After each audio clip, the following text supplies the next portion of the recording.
é bom pra mim, é onde eu quiser estar. A estrela ainda brilha, ela é quem vai me guiar. Ser guerreira é minha sina, batalhando pra vencer. Tenho voz pra ser ouvida, tenho sonhos pra viver. Não vão mais conseguir me anular, me calar. Ninguém vai me impedir de cantar e lutar. Seja em casa, no campo, na rua ou na praça. Chega de mordaça, agora eu vou falar.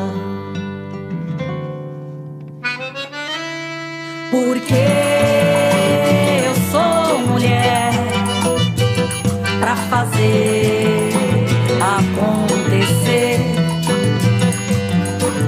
Eu sou uma delas, são elas por elas, ocupando os espaços de poder.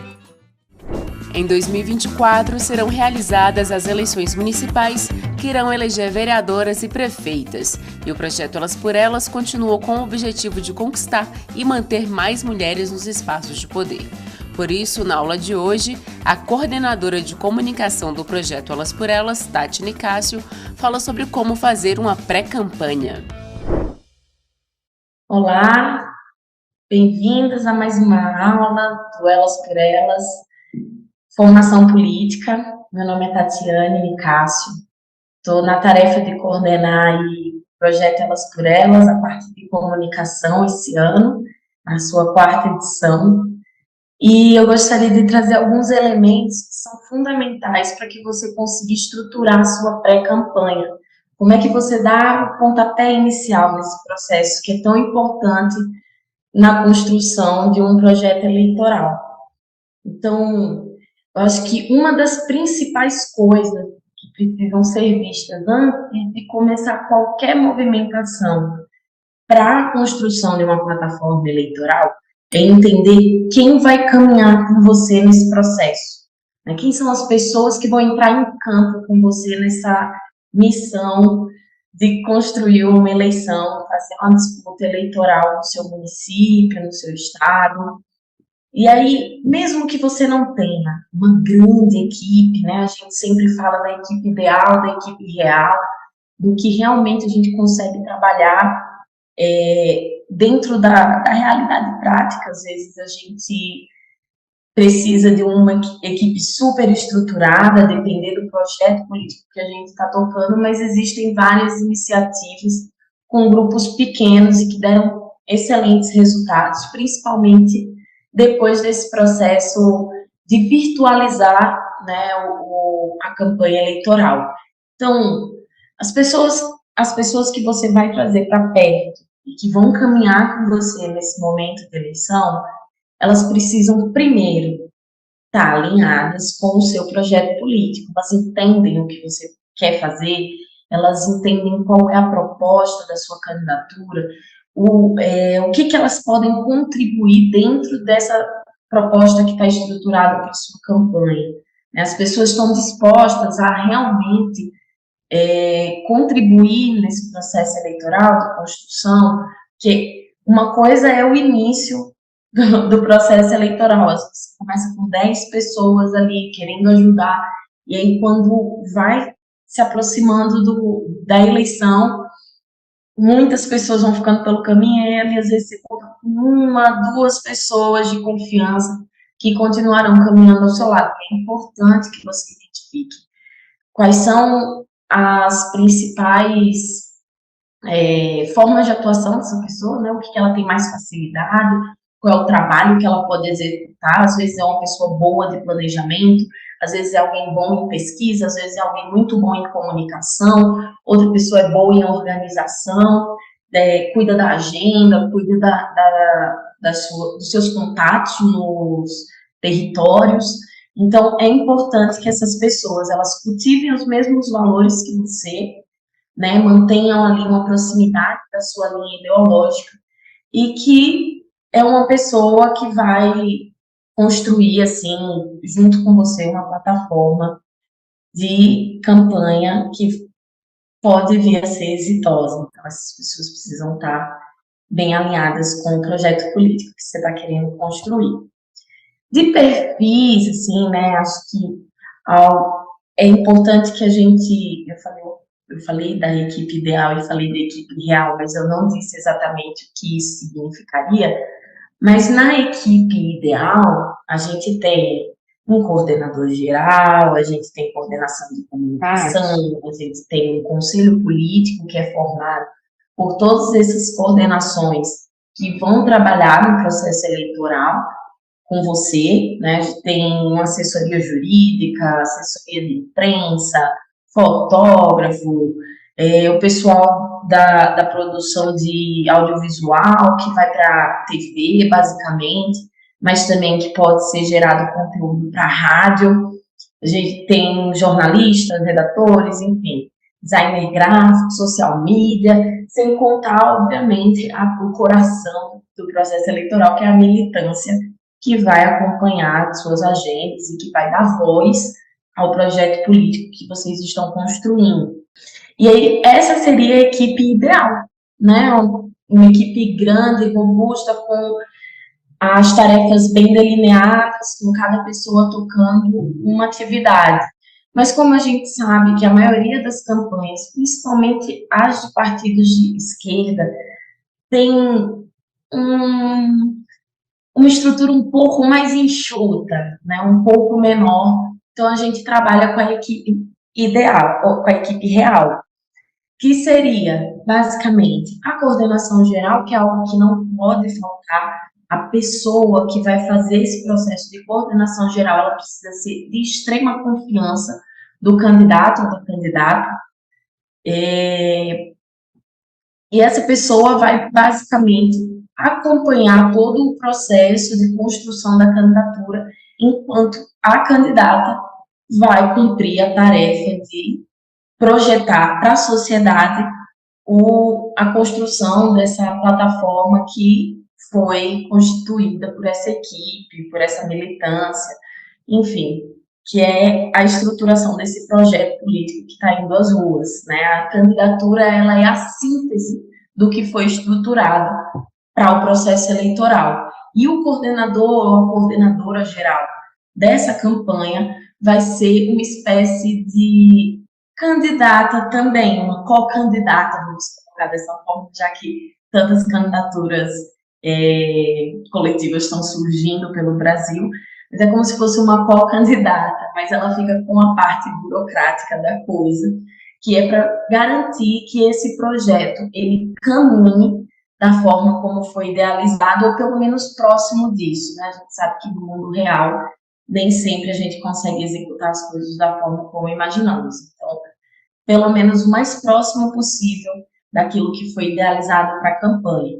É fundamental que você tenha uma sombra, pode ser um fotógrafo, um social media, ou uma pessoa que execute as suas funções, mas esse acompanhamento, 24 horas de campanha, de pré-campanha, é importante que já se tenha também, né, óbvio, da pessoa que vai dar visibilidade à comunicação dessa candidatura, é fundamental que exista. Então, pode ser um coordenador de comunicação que vai executar diversas tarefas e vai conversar diretamente com o coordenador geral para alinhar qual é a estratégia da pré-campanha, né, até o processo do início da campanha eleitoral, ou você pode ter alguém ali apenas como social media que vai passar esse conteúdo e outras pessoas vão subir. Então, isso depende muito do tamanho da estrutura que existe para a sua campanha.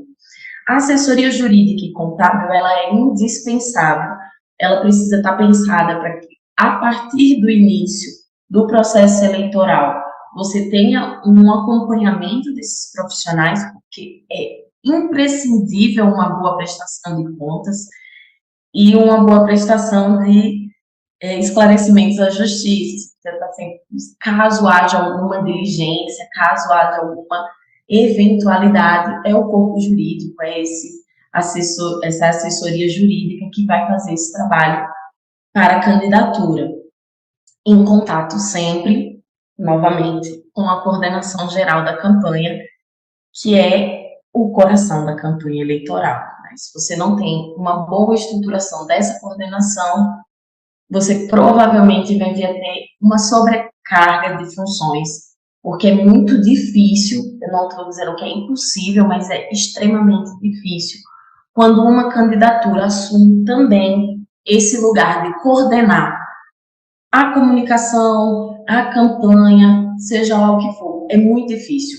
A candidatura precisa estar focada em ser a representação deste projeto político. Não dá para que no meio do processo de construção para a eleição a pessoa ainda tenha novas preocupações. O que vai acontecer é uma sobrecarga, chegar na campanha esgotada, e isso não é bom para ninguém, porque também se reflete nos votos, reflete na forma como a candidata está se relacionando com a sociedade, e não tem como a gente esconder o cansaço. Infelizmente, é algo que não tem uma forma de você jogar para debaixo do tapete, ela transparece. Então, se você chega na reta final de campanha, principalmente para as candidaturas proporcionais, né, que basicamente ali nos 15 dias de campanha é quando está sendo definido esse voto, você está cansado, não consegue fazer uma agenda de campanha eficiente, você não tem um trabalho, não tem energia para ir correr atrás dos votos, vai ficar muito difícil para você. Então, o ideal é que as candidaturas elas se preservem durante esse processo, para que a gente possa ter êxito no resultado eleitoral lá na frente. E aí, existem, né, os papéis de cada um, a gente define isso em diálogo. Essas pessoas que vão caminhar com você também fazem parte do conselho político, então elas precisam estar sempre alinhadas com o que vai ser discutido na campanha. Vocês estão pensando para a sociedade, porque essas pessoas, além de disseminar a ideia, também vão ajudar com propostas, né? Eu acho que hoje seria bom, hoje, por exemplo, seria bom a gente falar sobre o Dia dos Povos Indígenas. Mas como é que a gente vai fazer essa abordagem? A gente faz recorte de gênero, a gente vai falar sobre o meio ambiente, a gente vai falar sobre a preservação dos povos indígenas, sobre a forma como mudou a configuração da sociedade, de como existem indígenas urbanos, como é que a gente vai fazer essa abordagem? Essas pessoas que vão caminhar junto com você são fundamentais para a construção desse tipo de discussão, para a elaboração dessa comunicação, que é o que vai dar o tom da sua pré-campanha e da sua campanha eleitoral.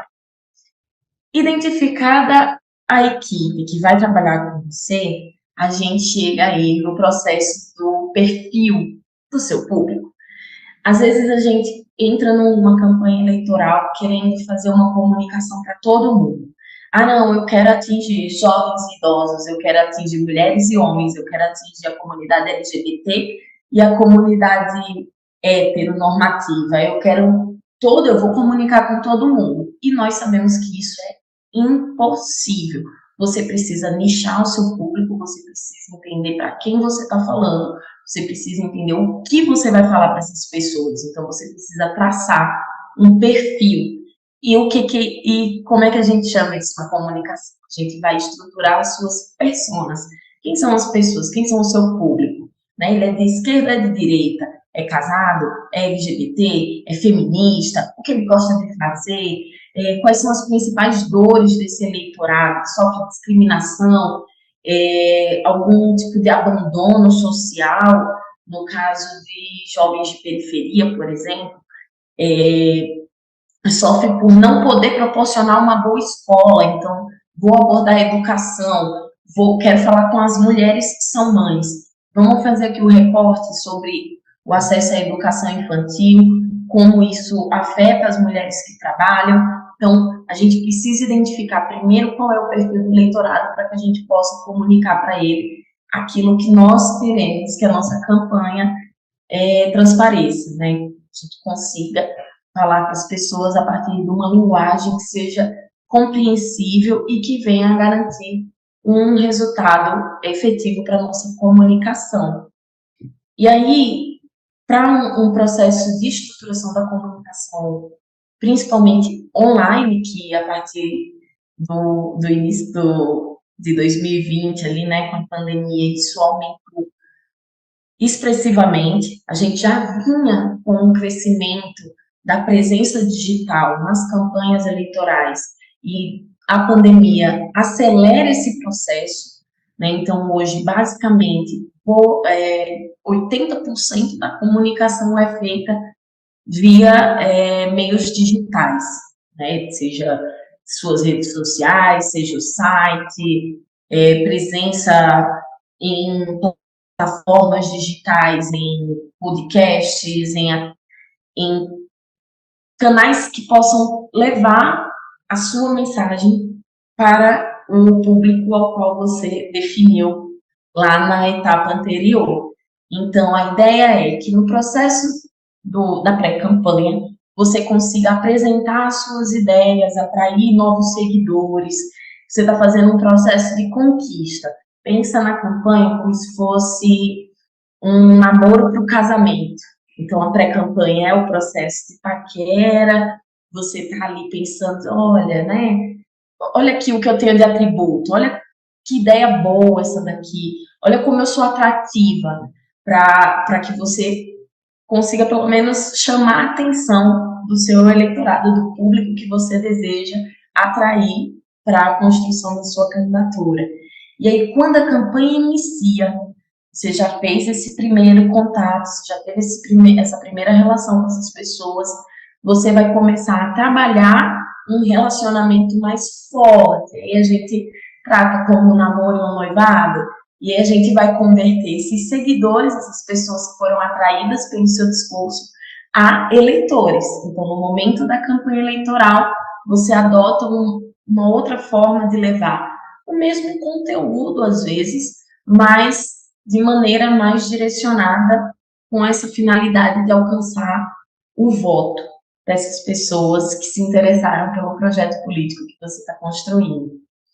Então, a gente fala muito sobre algumas estratégias, como, por exemplo, a análise de SWOT, que eu, honestamente, gosto de chamar de fofa, porque eu acho que é brasileiro, é DR, e fica muito mais agradável, que é a identificação das suas forças, das oportunidades que existem para você, das fraquezas que existem na construção dessa candidatura e das ameaças que possam ser apresentadas durante o caminho, né? SWOT é um termo gringo, então eu sempre prefiro falar análise fofa, eu acho até mais bonitinho, para ser sincera. Então, a gente faz essa identificação porque, a partir dessa identificação da fofa, a gente consegue construir mecanismos para romper com essas possíveis ameaças ou as fraquezas que possam vir a fragilizar a nossa campanha. Então, é interessante vocês terem isso mapeado, precisam fazer essa construção prioritariamente com a equipe que vai caminhar com você, porque é justamente esse pessoal que vai conseguir garantir uma análise mais franca, e uma cabeça sozinha, obviamente, não pensa tão bem quanto duas, três. Então, o ideal é que isso seja feito dentro de um planejamento. Vocês vão precisar definir qual é o eleitorado, qual tom de voz vai ser usado, quais são as ameaças que vocês vão enfrentar no decorrer desse processo eleitoral. E aí vocês definem também quais são as estratégias que vocês vão definir nesse processo de campanha. Como, por exemplo, existem 4 estratégias básicas de campanha eleitoral, que é o discurso de defesa, o de ataque, flanqueamento e guerrilha. Né?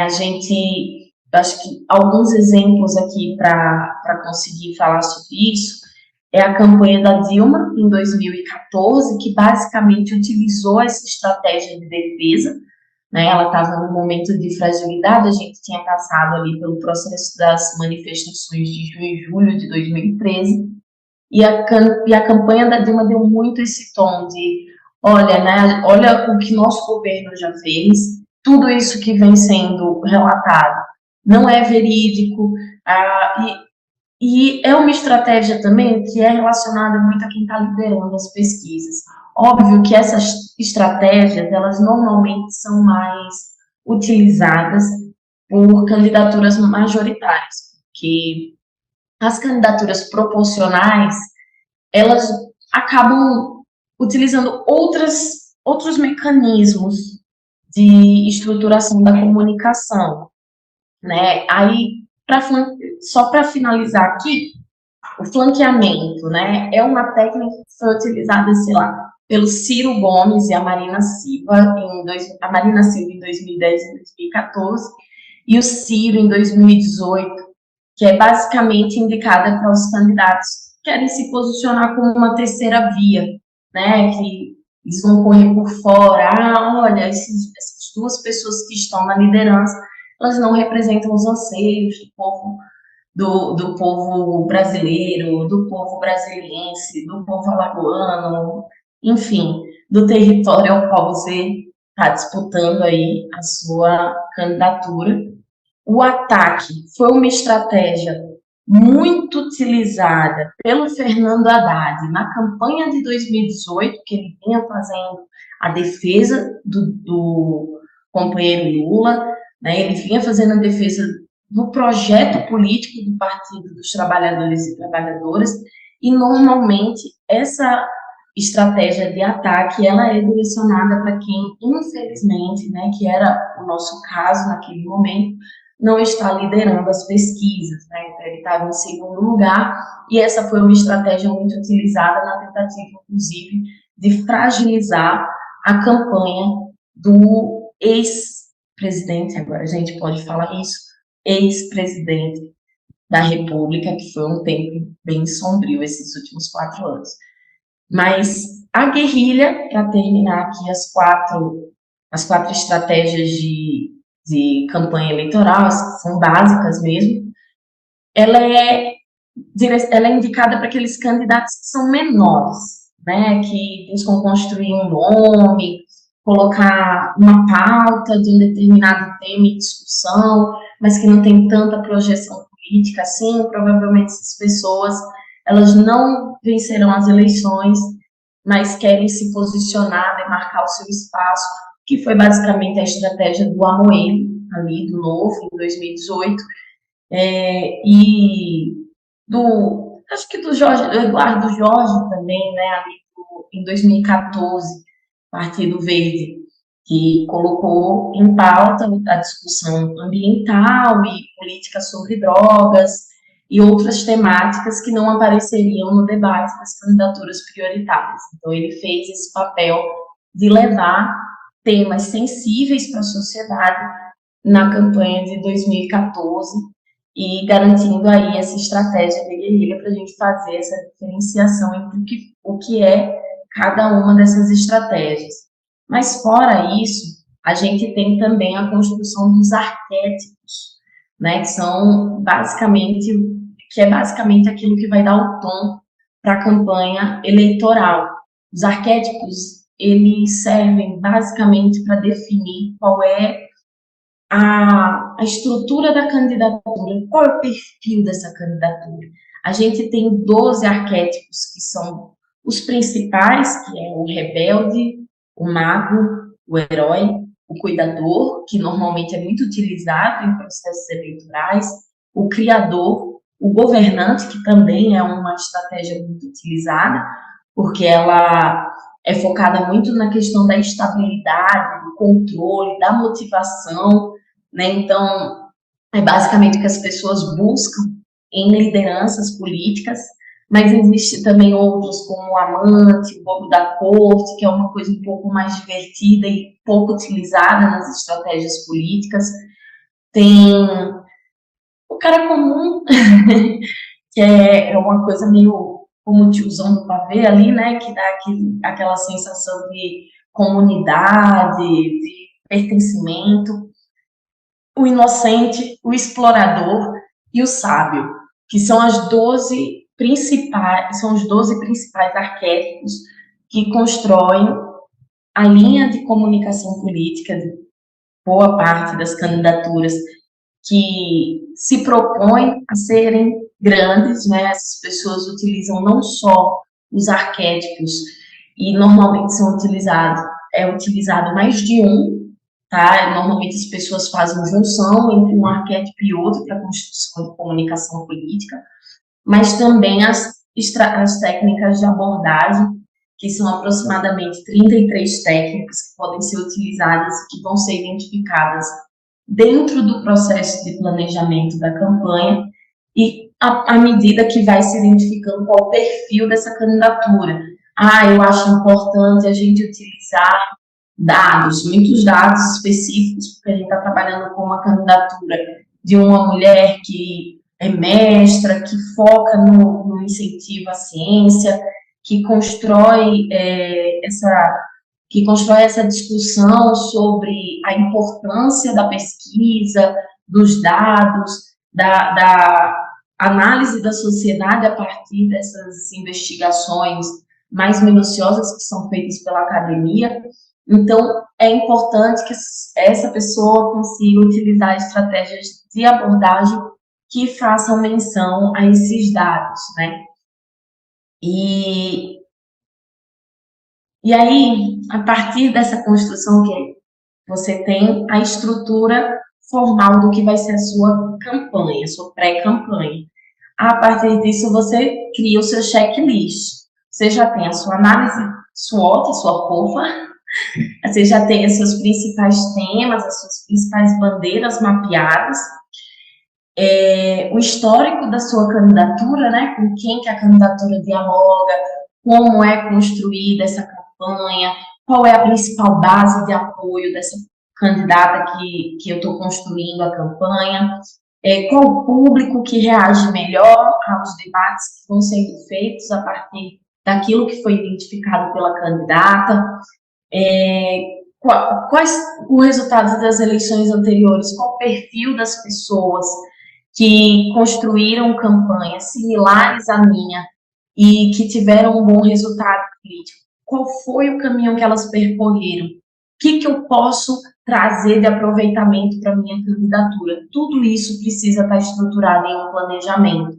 É uma coisa um pouco cansativa, é longa, muitas pessoas precisam participar disso, mas faz muita diferença no processo da disputa eleitoral, porque uma candidatura pré-estruturada e uma candidatura que está indo no freestyle, que está indo, né, vamos ver no que dá, com certeza vão obter resultados completamente diferentes, sem contar na economia de valores que isso pode vir a gerar. Porque quando você tem um planejamento prévio, quando você sabe exatamente onde você quer destinar os valores, porque nós sabemos que as nossas campanhas de esquerda não são campanhas com grandes volumes de dinheiro, então a gente precisa usar com muita sabedoria o recurso que vai chegar do fundo eleitoral.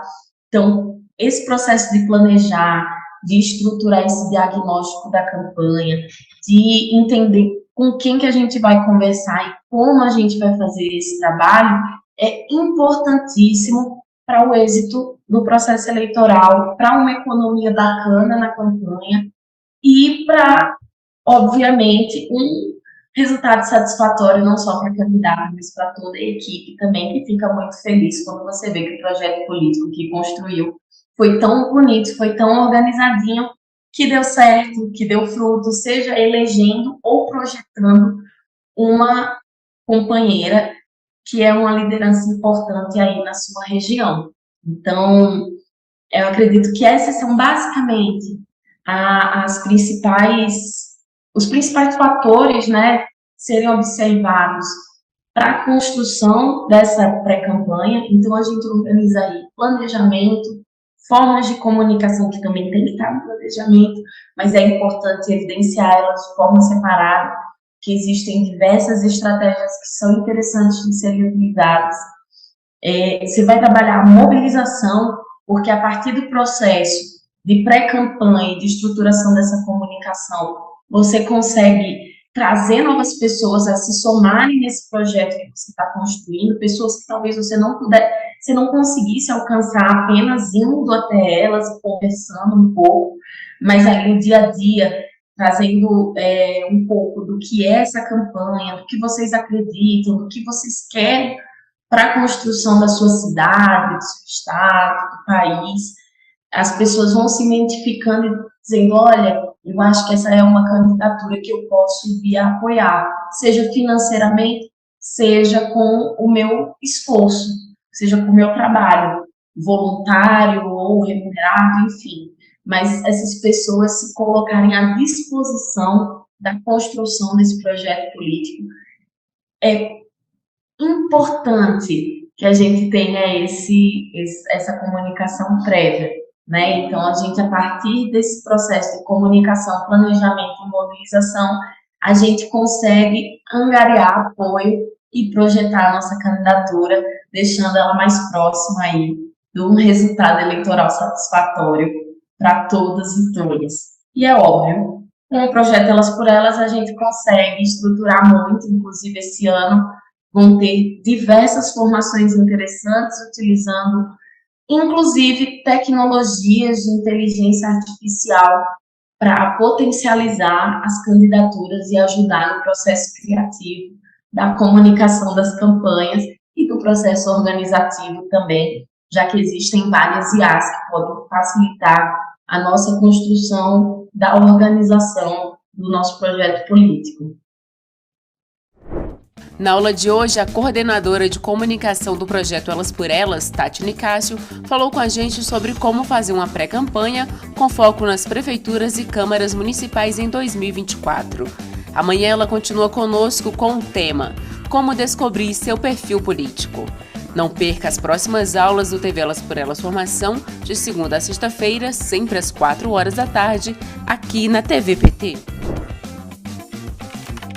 Reveja esta e outras aulas na playlist TV Elas por Elas Formação, no canal da TV PT no YouTube ou em formato de podcast no Spotify.